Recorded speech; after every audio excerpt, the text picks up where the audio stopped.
We were 8 years old in my first memory of the marriage pact. Mona and I were at Zaina's house. Her oldest sister had just gotten married, and we were bursting with talk of all that we'd seen and heard at the wedding. We looked like mummy brides wrapped in her mother's headscarves. Mona had found ribbons and flowers which she'd braided and pinned into her hair. We took turns being the bride while the other two played the parts of sisters, supporting the train, giving admonishing smiles during the yalwa, and bobbing up and down in exultant dances. "When she came through the door, everyone was so quiet," Zaina said, standing at the door to her room, holding a bouquet of fake roses. "All the lights went out and there was just a spotlight on her, and then Heb al-Saada came on and she started walking, like this." She took solemn steps forward, her feet drowning in the heels we'd pilfered. Mona held and redraped her train as she walked. I was supposed to sing the song, but I was imagining walking down a long aisle with a spotlight on me while everyone stared. It wouldn't be like weddings we saw on television where the man stood at the end. It would just be me and a never-ending aisle leading to an empty settee. I could trip and fall, walk too slow or too fast, forget to smile at the photographer or drop my bouquet. Anything could happen. "Dahlia," Mona whined, drawing out the syllables in my name. I started singing, but Zaina had already reached the desk chair we were using as a kosher. She turned to look over her shoulder while Mona metamorphosed into photographer, snapping shots of Zaina smiling, laughing, and looking coy.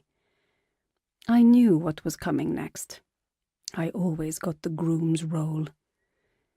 "Yalla ya meres," Mona hissed, waving me back towards the door. I obeyed, hurrying down our makeshift aisle. Mona immediately sprang into action, chanting the groom's song as I walked back towards them. The man had it easier. He didn't have to milk the moment. He was encouraged to walk as quickly as possible to his bride.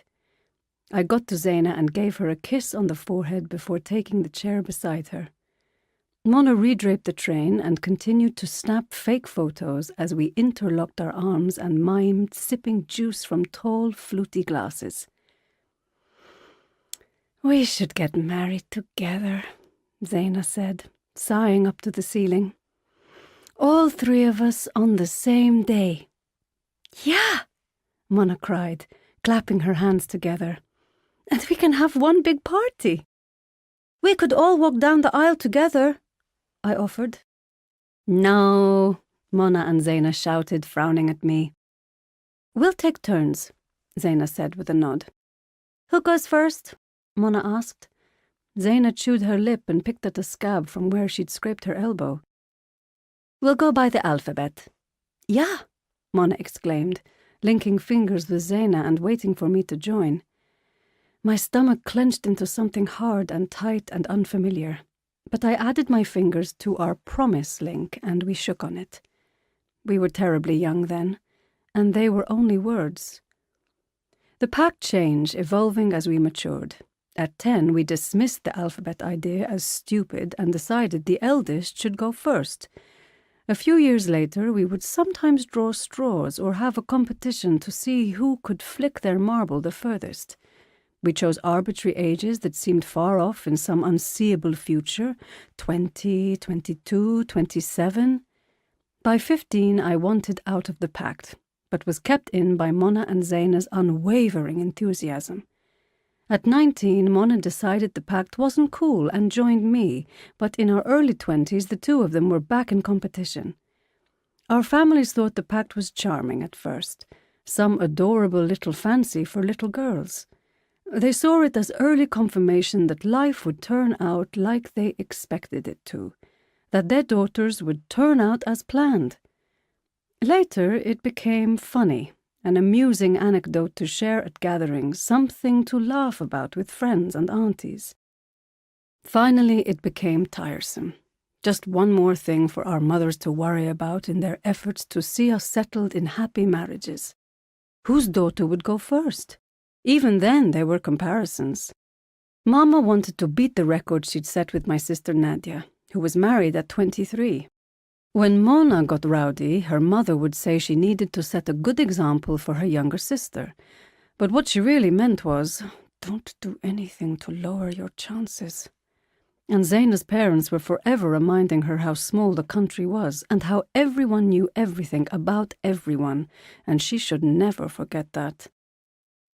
I've often wondered whether it might not be better to eradicate the nuclear family altogether, to just let us disperse like loose seeds, striking our roots into some foreign earth, unfettered by customs and bonds and the burden of ancestry. How much damage do parents do, unintentional though it may be? A word that cleaves the psyche, a withheld embrace that ripples through generations, an episode that festers like an open wound. Might these things not be so easily avoided if we all just scattered ourselves to the wind? There was a lot of weeping in our house, mostly by me, but my mother did her fair share. There were times when I wasn't speaking and spent my days locked in the bathroom that I would wander the house at all hours of the night, gliding down the halls and up the stairs like some restless spirit. I would pass my parents' room, and from within I would hear her sobs, like something was desperate to break free of her, and Baba's quiet, comforting nonsense. I never knew exactly what her tears were for. Love, grief, despair. With my mother it was like my little cousin Bader, who could never tell if the face you were giving him was a happy or sad one. I couldn't decipher her tears, and for the longest time I wasn't even sure she was on my side.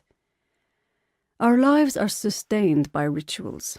Up in the morning, shuffle to the bathroom, pick out an outfit, coffee run, and head to work. Family lunches on the weekend and rushing outside when the first rain of the year comes. Gathering around the table for futtur during Ramadan and buying new clothes for Eid. Compulsory calls to relatives just back from vacation, 3 days of funerals for those that have died. A man comes to see you, and it's a whole other set of rituals. You wait at the top of the stairs, never greeting him at the door. That's for your chaperones to do. When your mother and sister and aunts have ushered him into the fancy sitting room, you still wait 5 minutes or so. You stand on the stairs, and maybe your nerves die away, or maybe they gather strength like a western dust storm, obliterating everything in its path. Finally, you come down. You kiss his mother's cheeks and nod politely at him. Don't smile too much, that reeks of desperation. Let the chaperones do most of the talking. Let him lead the discussion. He speaks English to impress you. Try not to spill the tea when you pour it for him. So I'll be working at St. Thomas's, he said, plopping 2 sugars in the hot liquid. But I'm also giving a lecture at Oxford while I'm there. The stirring spoon looked tiny in his hand, like something from a dollhouse. But you're so young, Mama exclaimed, nudging another slice of pound cake his way. He shrugged with a smile that was meant to be modest, but I could see he was pleased with her comment. By midnight I would have forgotten what he looked like. Yes, well, I worked hard at school. Dahlia always got by well at school, she said, patting me on the knee. Decent grades, but I thank Allah every day she didn't get it in her head to be a doctor or some such. It's difficult work, he nodded. Long hours. Yes, and a woman's hours shouldn't be spent on other women's husbands and children at the expense of her own, added Mama. True, his mother said, smiling at me like she was proud of the choices I'd made. I didn't make many choices. It wasn't my choice that they should have come over that night, or that I should participate in this ritual. The only thing I had chosen was my dress. It was my go-to number. Black, simple. Boring, Mama said, and straightforward. I'd worn it so many times that the buttons down the front had gone a bit loose and the organza layers of the skirt had dulled. It was the polar opposite of the one Mama had laid out on the bed. That one was colourful and frilly and not me. She'd bought it the previous spring because I'd needed to get in touch with my roots. The dress was cocktail length but designed to resemble a dahra, with multiple layers of cotton and chiffon and thick silver embroidery in the shape of Arabic calligraphy. The fabric was rich, weighty with expectation, and I imagined for a moment that I could read my future in those curling, twisting letters. Noon, for Nasser, the name I'd always assigned to the hypothetical husband I might one day have. Ain, for wedding, the word that would return to everyone's lips over the next few months. Saad, for patience, which people always told me would be rewarded. I'd squashed it into a heavy, loose ball and shoved it deep into a drawer. Her father considered medicine long ago, but I confess that I talked him out of it, Mama continued, shaking her head. It was selfish, but I wanted him home at normal hours, not spending his nights with dying people. A natural instinct, the suitor said, inclining his head like he was at an interview, which I suppose he was. The Sadu carpet under the coffee table was woven in thick strands of black and white and bold red. Geometric patterns bordered by thick blocks of colour, an Arab's idea of neutral. I picked a thread at random and followed it down through the weave. My eyes tracked it up and over the ziggurats, sliding down the incline of a diamond, hopping across little interruptions of white. The pattern was a choice someone had made, the will of another that the thread was obliged to bend to. If you picked the right thread, you could follow it back to the beginning. Thread 0, the one that started it all, the one holding it all together, that one element upon which everything was built. Did my life have one such string? If I pulled at it, would it all come crashing down? Later, when our guests had left with promises of forthcoming calls, I headed to a complex of restaurants by the water. It was a beautiful night, clear and calm, with that sweet, clean scent that was such a rarity. The parking lot was full of Porsches and BMWs growling with impatience. I'd borrowed the Jag and I handed it over to the valet despite knowing Baba wouldn't like it. I left the line of rumbling cars behind and walked the long corridor of the open-air compound. There were portable heaters dotted around the outdoor seating areas, their flames high and orange. A Mexican place had tiki torches instead, but they didn't seem to do the trick judging by the people in their coats and wraps. There was barely any conversation to be heard over the clinking and clattering of plates and glasses, the obsequious tones of waiters and the tinny music dropping from the speakers. Hardly any of the people at the tables were even facing one another. Instead, their chairs were directed at the aisle I was walking down. They fiddled with their phones and watched the people passing by.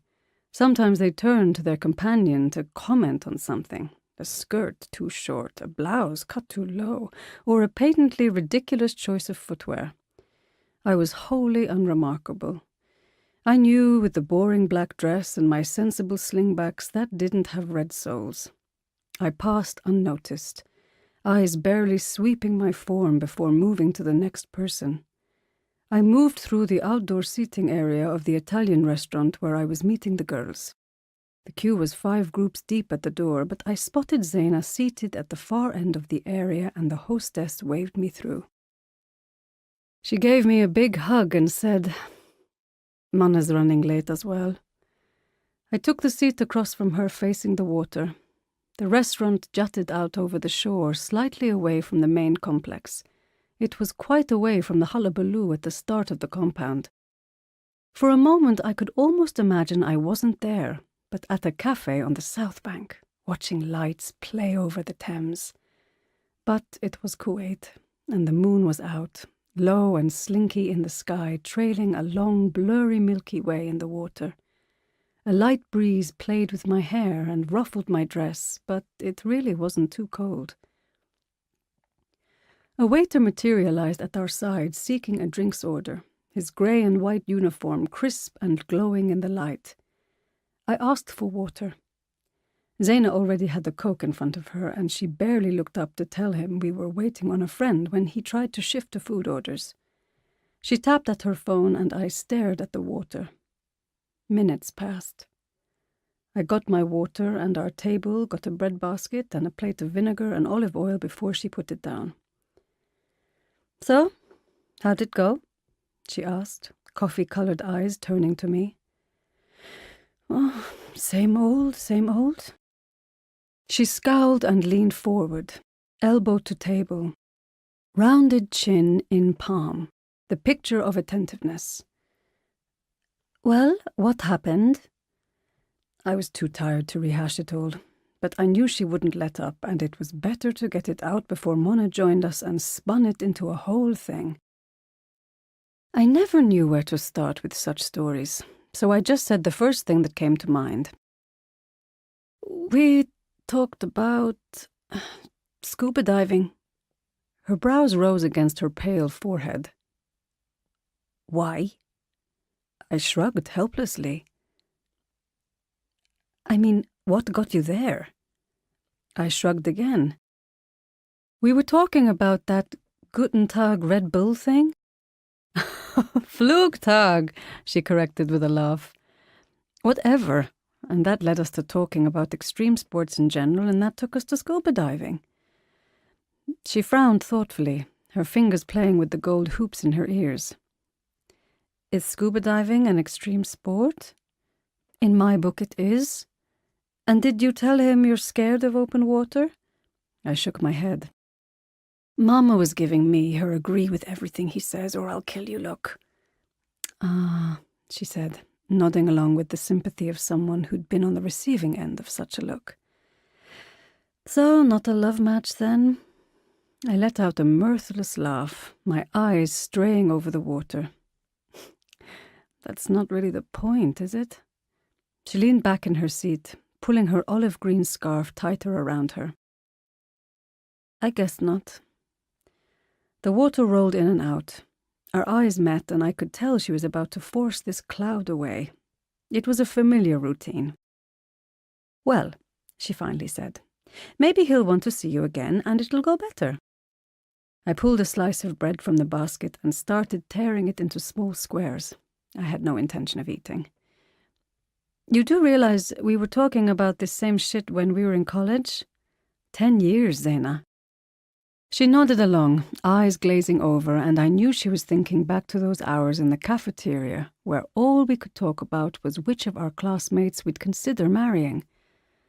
I was so naive. I just assumed that by the time I was 30, I'd have those things we went on and on about, like it was a given. But look, it's a decade later and nothing is different. I know, but she didn't know. Her gold wedding band tucked under the 5-year-old engagement ring bore silent witness to the fact that she might have understood what I was talking about intellectually, but she didn't really know. How could she? I shook my head again and turned back to the water. She was preparing a more elaborate reassurance. I could tell, but Mona showed up before I had to hear it. Sorry, traffic was a nightmare," she said, bustling around the table to drop kisses on our cheeks before taking a seat. Mona was all flashing lights. If I found solace in blending in, Mona was my opposite. She lived for the flash, loved the spotlight, craved all those appraising eyes, confident they always found her worthy. Everything about her was designed to attract attention, from her Mia Farrow circa Rosemary's Baby's hair to the outfits and the statement jewels. I often wondered if we'd have been friends had we met later in life, or if she'd known at 6 how little I'd end up caring about fashion. How utterly drab I'd be capable of looking, though perhaps that was a positive in her eyes, a contrast designed to highlight her fabulousness, like a matte frame on a glossy photo. The waiter bustled over as soon as she was settled. Luckily, Mona was never one to ponder menus and asked for her standard chicken salad. Zaina opted for a salad as well. I'd planned to console myself with a plate of pasta, but I crumbled under pressure and seconded Mona's order. "How are the plans coming along?" Zaina asked when he'd noted everything down and left. "Not bad," Mona said, running a heavy hand with cocktail and knuckle rings over her smooth brown hair, and I thought, if I were as small as her, I'd cut off all my hair as well.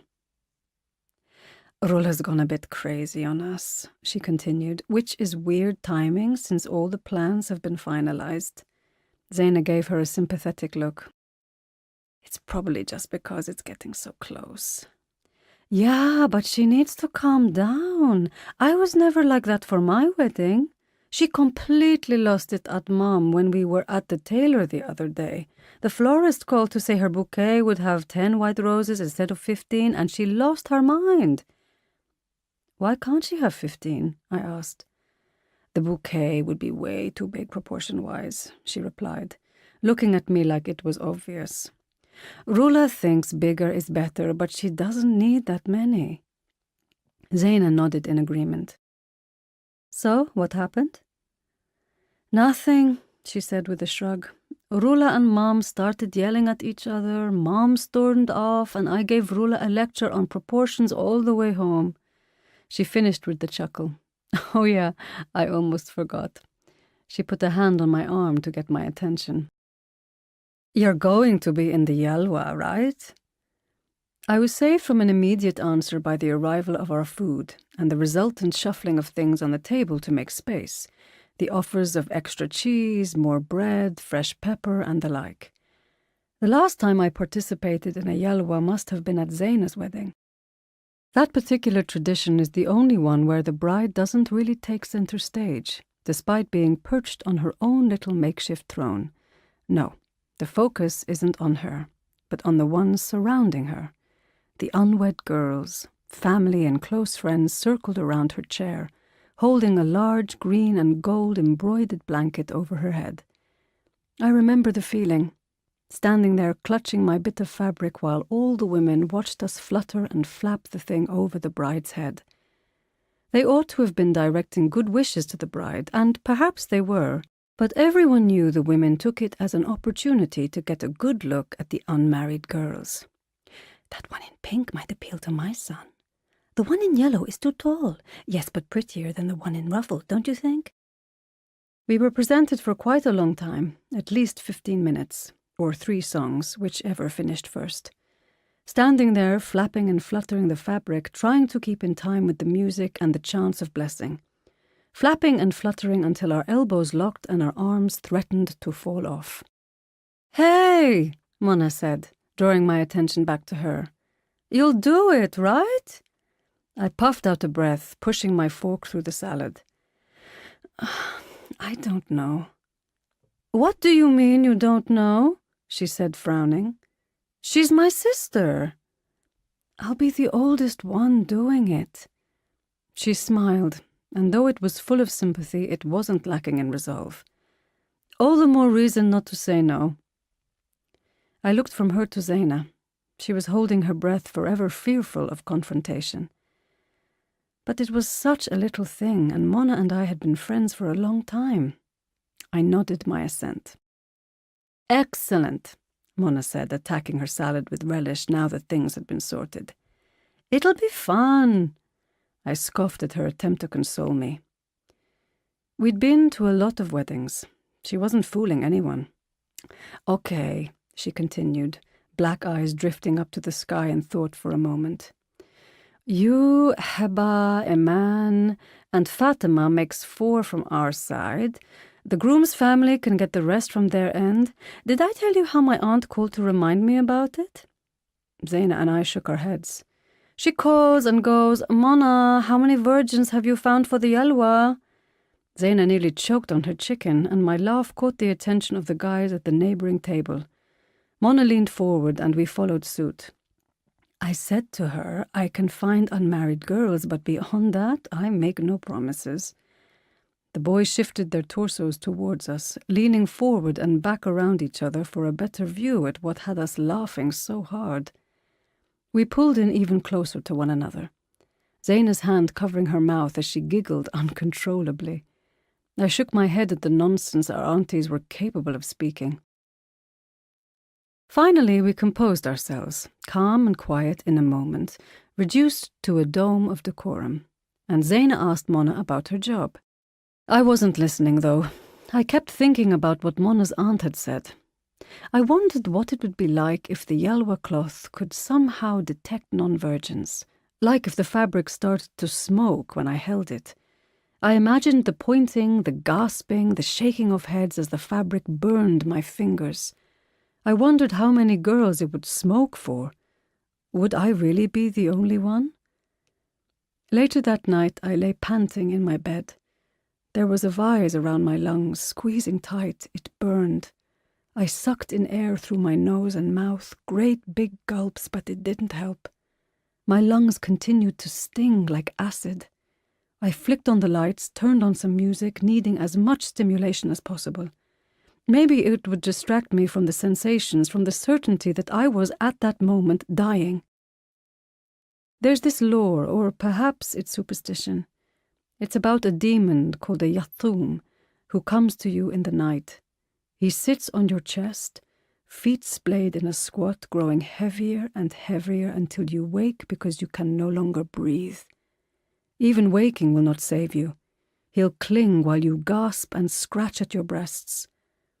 When you feel on the brink, like you can't take it anymore, the Yathum rolls off and back down to hell. He's only supposed to visit on Thursdays, which is both arbitrary and unexplained. I've had one for years. He adheres to no schedule and cannot distinguish day from night. His splayed feet bear claws sunk into my chest beneath my armpits. He is a compression on my lungs that I can't shake. Some days he gives me respite, curling on my diaphragm so I'm hardly aware of his presence. But it's never long before he's back, slathering my lungs with his black cement tongue. I tip my head back every so often, mouth open in a silent scream, but nothing startles him. He just hugs me tighter. Sometimes I think my Yathum is my loneliness in form and function. Something my subconscious has obsessed over so much it's been made real, like that mythological monster who only exists because you believe in him. Maybe that's true of all monsters. I'm not sure.